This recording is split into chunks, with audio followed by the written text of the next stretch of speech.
Everyone, नमस्ते, welcome back to my channel. कैसे हैं आप सब लोग? आशा करती हूँ आप सब ठीक होंगे। हम सब भी एकदम ठीक हैं। और मैं आपको लास्ट वीडियो में जैसे बताया था कि मैं अपना फ्रिज क्लीनिंग मैंने किया था, तो वो वीडियो मैंने शेयर नहीं किया था, तो वही उसके जो कैसे मैंने फ्रिज को क्लीन किया है वो सारी चीज़ें आपके साथ शेयर करी हैं।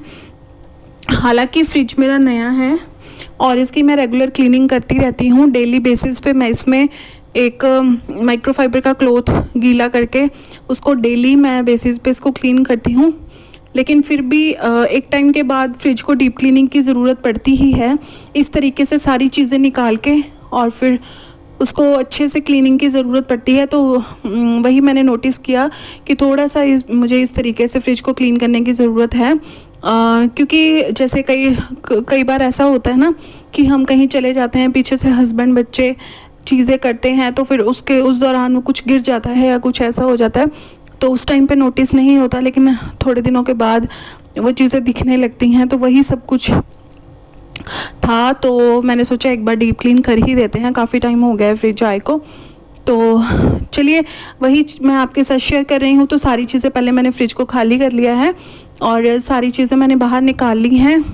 और अब मैं इनको जैसे बर्तन क्लीन करते हैं ना, स्कॉच ब्राइट ले लिया है, उसमें विम लिक्विड डाला है और बस मैं इनको करूँगी क्लीन।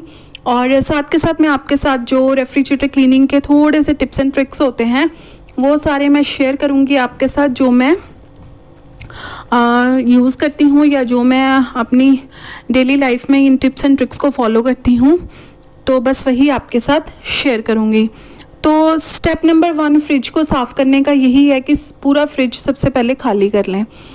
तो पूरा जिस तरीके से मैंने खाली कर लिया, उसके बाद उसमें जो शेल्फ्स वगैरह थी ग्लास की वो सारी मैंने निकाल ली हैं। जितनी भी चीज़ें उसमें थी वो सारी निकाल ली हैं और उसके बाद मैं इनको कर रही हूँ क्लीन। उसके बाद नंबर 2, अगर आपके फ्रिज में बैड ऑर्डर का कोई इशू है तो आप सबसे पहले ध्यान रखें कि जब भी आप कोई खाना, कोई फूड, कुछ भी आप रखते हैं उसको कवर करके रखें। जितना हो सके उसको खाने को एयर टाइट कंटेनर में यूज़ करके एयर टाइट कंटेनर में रखें। और इस तरह से क्या होता है कि फ्रिज में चीज़ें एक दूसरे की जो स्मेल होती है ना उसको एब्जॉर्ब नहीं करती एयर टाइट कंटेनर लिड होने से। तो वो टाइटली लगा रहेगा तो उसकी ऑर्डर बाहर नहीं आएगी और दूसरी चीज़ें उसको एब्जॉर्ब नहीं करेंगी। और नंबर 2, जो भी चीज़ें आप कुछ भी फूड या कुछ भी आप रखते हैं, स्पेशली सब्ज़ी वगैरह, तो उनका हमेशा ध्यान रखें कि उनको आप रूम टेम्परेचर करके ही फ्रिज में रखें। क्योंकि अभी गर्मी चल रही है और चीज़ों को ठंडा होने में थोड़ा टाइम लगता है। तो आप या तो जिस रूम में आपके एसी चलता है उस रूम में आप उसको ले जा के रख दें। जब रूम टेम्परेचर हो जाए उसके बाद उसको एयर टाइट कंटेनर में रख के और फ्रिज में रख दें। या तो फिर आप ऐसे रूम में रख दें जिस रूम का टेम्परेचर थोड़ा लो हो, तो वो चीज़ जल्दी ठंडी हो जाएगी। या फिर थर्ड, आप ये कर सकते हैं किसी बड़े बर्तन में पानी डाल के और उसको उसमें रख दें और जब वो ठंडा हो जाए, रूम टेम्परेचर हो जाए, तो उसको कवर करके फ्रिज में रख दें। इस तरीके से रूम टेम्परेचर करने से ना चीज़ें मतलब एक दूसरे की ऑर्डर को एब्जॉर्ब नहीं करती।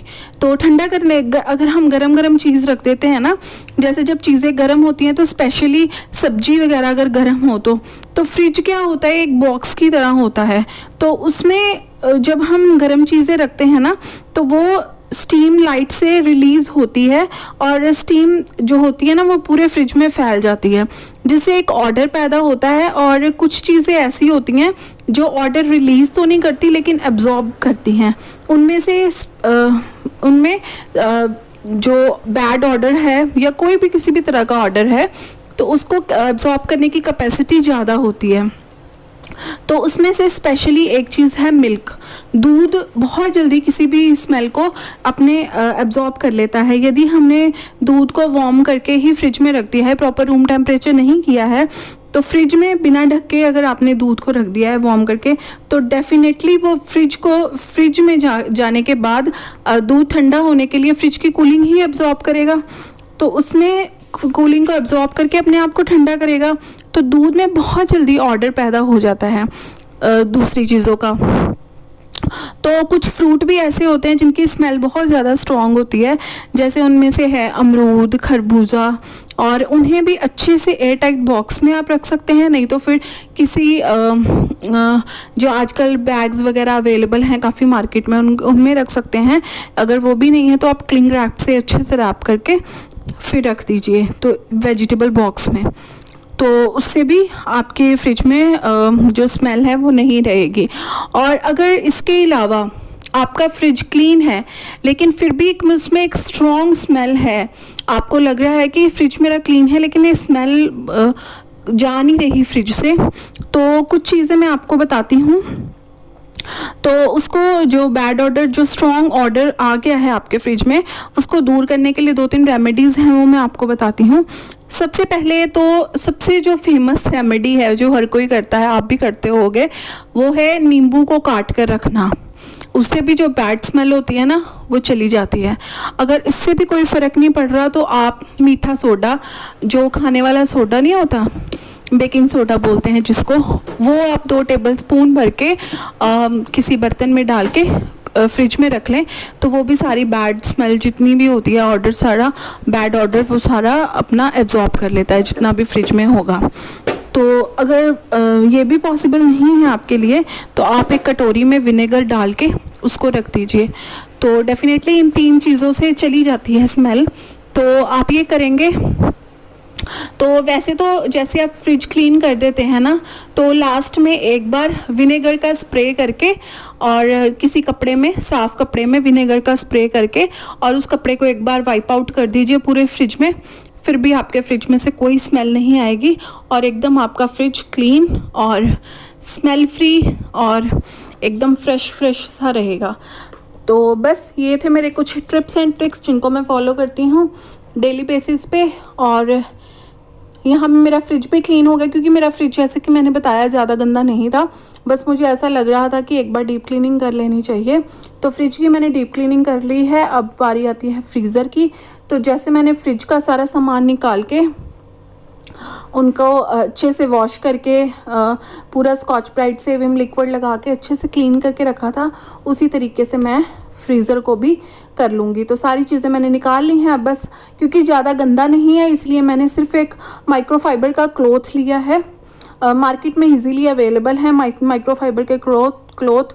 अगर आप लोकल मार्केट से नहीं लेना चाहते तो आप ऑनलाइन भी ऑर्डर कर सकते हैं, अदरवाइज़ हर जगह पे बहुत इजीली अवेलेबल हैं। तो बस वही माइक्रोफाइबर का क्लॉथ लिया है, उसको थोड़ा गीला कर लिया है, देन उसके साथ एक वाइप अच्छे से कर दिया है, तो फ्रिज मेरा एकदम चकाचक हो गया है और फ्रीज़र भी मेरा क्लीन हो गया है। बस इसके बाद ये सारी चीज़ें भी मैंने वॉश कर ली थी अच्छे से विम लिक्विड लगा के, तो इनको लगा रही हूँ। उसके बाद ये फ्रिज की जो आइस ट्रे वगैरह हैं इनको भी फिल कर दूँगी और इनको भी भर के लगा दूँगी। और बहुत कहने को तो ये छोटे छोटे काम होते हैं लेकिन बहुत ज़्यादा टाइम टेकिंग होते हैं और 2 से 3 मिनट लग जाते हैं छोटी सी ट्रे को फिल करने में, तो संभल के ध्यान से करने में।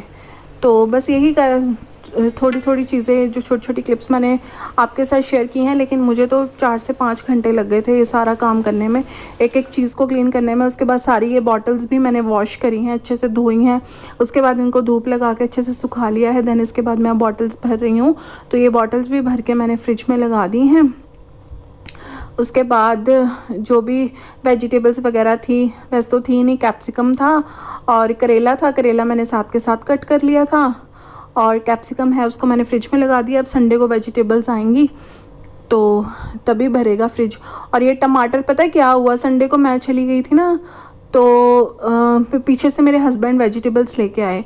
उन्होंने क्या किया, जो पुराने वाले टमाटर थे ना उनको रख दिया पीछे की तरफ, और जो फ्रेश नए टमाटर वो संडे को लेके आए थे ना उनको रख दिया आगे की तरफ।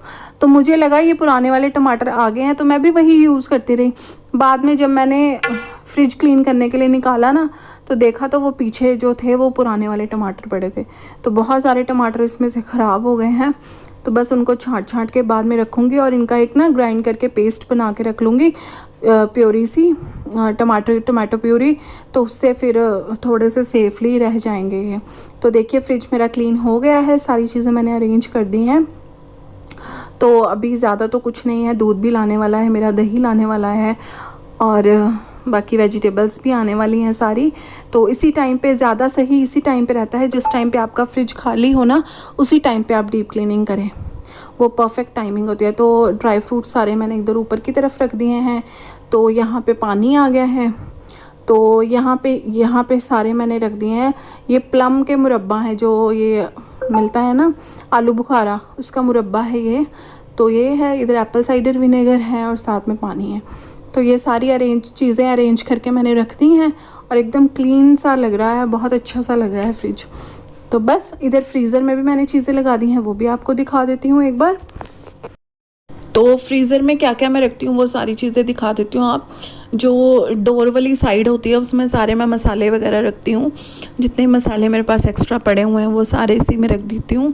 और इधर वाली साइड ऊपर रखा है आइस लगाई हुई आइस ट्रे, नीचे मैंने सोया चाप जो होती है फ्रोज़न वो रखी हुई है। हेलो एवरीवन, नमस्ते, welcome back to my channel. कैसे हैं आप सब लोग? आशा करती हूँ आप सब ठीक होंगे। तो अभी मैंने एक ब्लॉग एंड किया है, यहीं से मैं दूसरा ब्लॉग स्टार्ट कर रही हूँ। और लास्ट ब्लॉग में आपने देखा मैंने मंदिर की क्लीनिंग की और रेफ्रिजरेटर क्लीन किया था। बस अब मैं जा रही हूँ शाम की चाय बनाने, बहुत ज़्यादा लेट हो गया था। तो अभी बच्चे दूध लेके आए हैं तो मैं बनाने वाली हूँ चाय। तो चलिए जल्दी से पीते हैं चाय, फिर करेंगे हम बातें। तो जैसे कि लास्ट वीडियो में मैंने आपको बताया था दूध नहीं था तो मैंने ध्यान ही नहीं रहा। तो बस वही बच्चे दूध लेके आए थे तो उसको मैंने बॉईल करने के रख दिया है। जब तक दूध बॉईल होता है तब तक मैं यहाँ करेले अपने बना लेती हूँ। और आज अलग तरीके से मैं करेले बनाने वाली हूँ। तो करेले को बहुत एकदम बारीक बारीक मैंने काट लिया था सर्कल शेप में। और उसके बाद मैंने यहाँ पे डाला है 2 चम्मच बेसन, उसके बाद हल्दी, मिर्ची, धनिया का पाउडर, नमक, ये सारी चीज़ें डाल के इसको अच्छे से कोट कर लेंगे करेले के ऊपर। और मैं एक चीज़ करना भूल गई, मैं पहले ना करेले में नमक डाल के थोड़ी देर रख देती तो वो सारा पानी रिलीज़ कर देता, तो बेसन अच्छे से उसमें चिपक जाता है। ये करना मैं भूल गई। तो आप जब भी बनाइएगा इस तरीके से पहले नमक लगा के रखिएगा। तो फिर भी मैंने थोड़ी देर इसको मिक्स किया तो पानी रिलीज़ उसका हो गया था।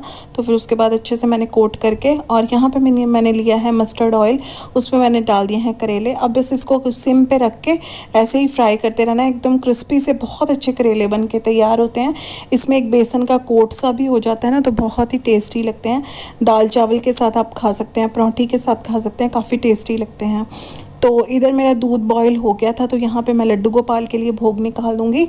और इधर बच्चों के लिए भी मैंने कप में डाल दिया, जब नॉर्मल हो जाएगा तो बच्चों को भी दे दूँगी और साथ में लड्डू गोपाल को भोग लगा दूँगी। तो यहाँ पे मैं बना रही हूँ अपनी चाय, इसकी बहुत ज़रूरत थी आज मैं बहुत थक गई थी, सुबह से लगे तो रेस्ट ही नहीं मिला।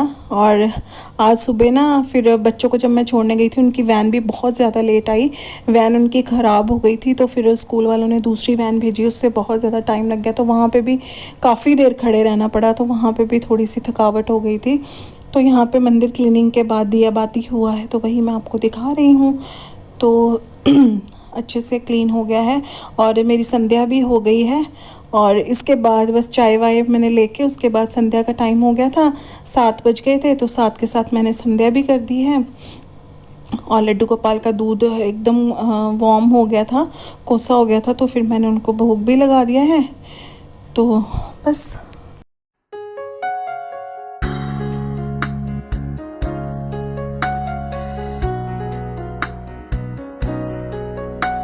तो यहाँ पे करेले मेरे बन के रेडी हो गए हैं, क्रिस्पी बने हैं, लेकिन थोड़े से ना लग गए नीचे क्योंकि मैं दिया जलाने चली गई ना, ये देखिए। अदरवाइज़ टेस्टी हैं, दाल चावल वगैरह के साथ ना बहुत ही अच्छे जाते हैं ये। आप ट्राई कर सकते हैं, अच्छी रेसिपी है जिसको करेले पसंद है इस तरह से कटे हुए। तो ये टमाटर ना लास्ट वीक के हैं, तो काफ़ी ज़्यादा हस्बैंड मेरे लेके आ गए थे। उसके बाद फिर लास्ट संडे भी लेके आ गए थे, तो मैं घर पे नहीं थी ना, तो उन्होंने पता नहीं कैसे रख दिए। मैं तो पुराने वाले पहले यूज़ करती हूँ, नए वाले बाद में, तो ये दिखे ही नहीं, पीछे डिब्बे में थे।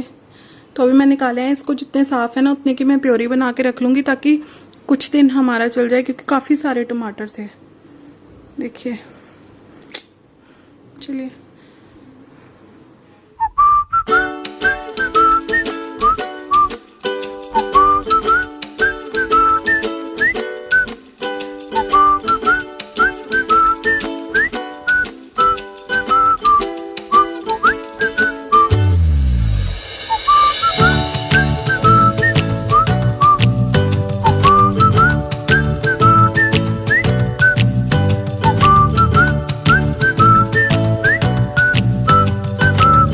पे ना एक मेरे दिमाग में आइडिया आया, मैंने सोचा कि टमाटर की प्योरी तो मैं बना रही हूँ, क्यों ना इसको आइस ट्रे में रख लूँ। तो इससे ना एक बहुत ही अच्छी रेमेडी है। अगर आप एक ब्यूटी टिप मैं आपको यहाँ पे दूंगी। अगर आप इसको आइस क्यूब को लेके ना, ये टोमेटो प्योरी वाली, उसको लेके ना रोज़ आप फेस पे ना 1-2 टाइम, जैसे शाम के टाइम या मॉर्निंग में आप इसको रब करेंगे ना, आपके फेस में जितना भी टैन होता है वो सारा रिमूव हो जाता है, और जो ओपन पोर्स होते हैं ना वो भी एकदम सही हो जाते हैं। तो ये मैं पहले भी किया करती थी, या फिर टमाटर वगैरह रगड़ लेती थी, लेकिन आज मेरे माइंड में क्लिक कर गया कि मैं ऐसे आइस ट्रे में डाल के रखती हूँ और ये भी मेरे काम आ जाएगा। और बाहर हो गई है सडनली बारिश स्टार्ट।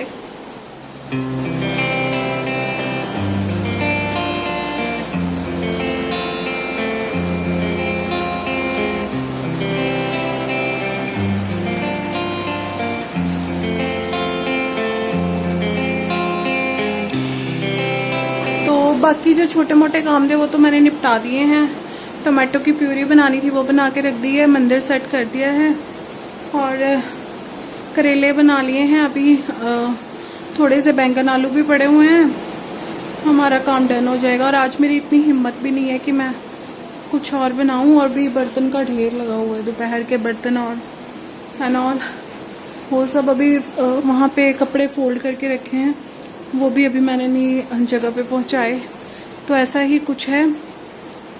और आज है 18th ऑफ अगस्त, और कई जगहों पे जन्माष्टमी 18 को मना रहे हैं, कई को 19 में मना रहे हैं।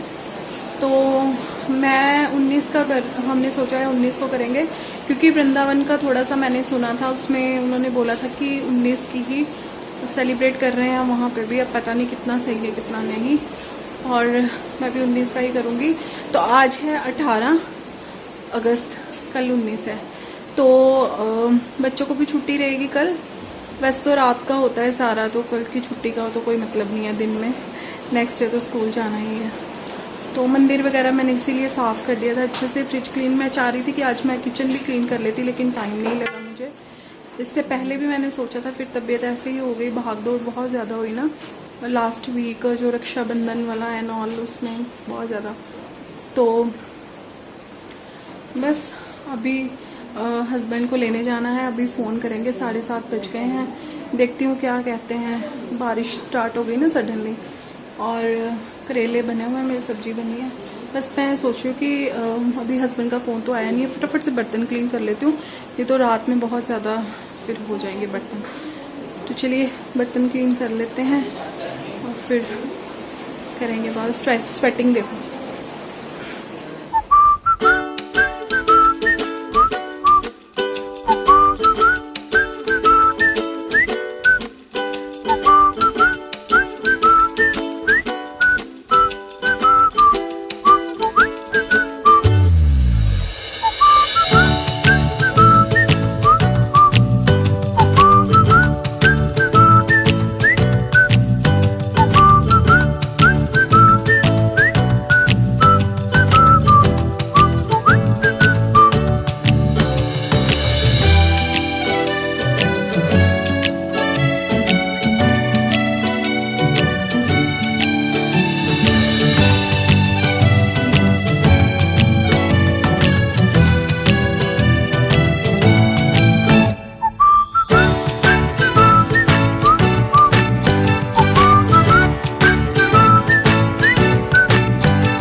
तो इधर मैं अपने हस्बैंड को लेके आ गई थी और बर्तन वगैरह क्लीन कर लिए थे, और अब मैं फटाफट से डिनर के लिए लगा रही हूँ चपाती, और साथ में कर्ड ले आए थे आते हुए।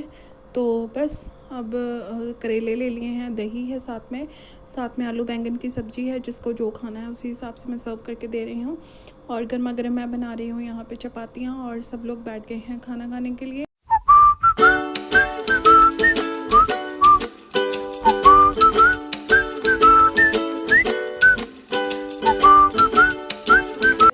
ओके, तो खाना वाना हमने खा लिया है, और अभी बज गए हैं 9, और स्वेटिंग देखिए सारा किचन मैंने क्लीन कर दिया है, बर्तन बर्तन क्लीन करके पूरा ऑल सेट कर दिया है किचन को। और कल है बच्चों की छुट्टी, लेकिन हस्बैंड को नहीं है, तो वो मॉर्निंग में देखेंगे क्या बनेगा। तो अभी मैं जा रही हूँ थोड़ा सा फेस वॉश वगैरह। तो ये जो प्रोसेस है क्लिनजिंग, मॉइस्चराइजिंग और टोनिंग का, ये ज़रूर से ज़रूर करना चाहिए, चाहे आप अपने फेस पे कुछ और अप्लाई करें ना करें, लेकिन ये जो CTM है वो ज़रूर करना चाहिए हर किसी को। और अगर आप चाहते हैं कि आपकी स्किन हेल्दी रहे और आप टाइम से पहले एज्ड ना लगें, तो फिर ये चीज़ें आपको करनी चाहिए डेली बेसिस पे। और ये फेस वॉश करने के बाद और रात को सोते समय तो ये ज़रूर से ज़रूर करना चाहिए। पूरा मेकअप रिमूव करने के बाद फेस वॉश करना चाहिए। कोई भी फेस वॉश आप यूज़ कर सकते हैं जो भी आपकी स्किन टाइप के अकॉर्डिंग आपको सूटेबल है। उसके बाद टोनर लेके टोनर से स्प्रे करना चाहिए फेस पे। अगर आप किसी और टोनर नहीं है तो आप गुलाब जल भी यूज़ कर सकते हैं उसकी जगह पे। और उसके बाद मॉइस्चराइज़र कोई भी आप अप्लाई कर सकते हैं। आप चाहें तो एलोवेरा जेल भी लगा सकते हैं अगर आपको सूट करता है तो बस यही सारी ओके। तो जो नाइट टाइम रूटीन होता है वो सब मैंने कर लिया है, क्लींजिंग, टोनिंग, मॉइस्चराइजिंग, और अब मैं सोने के लिए तैयार हूँ। Otherwise tata bye bye, see you. Thanks for watching, like share comment and subscribe.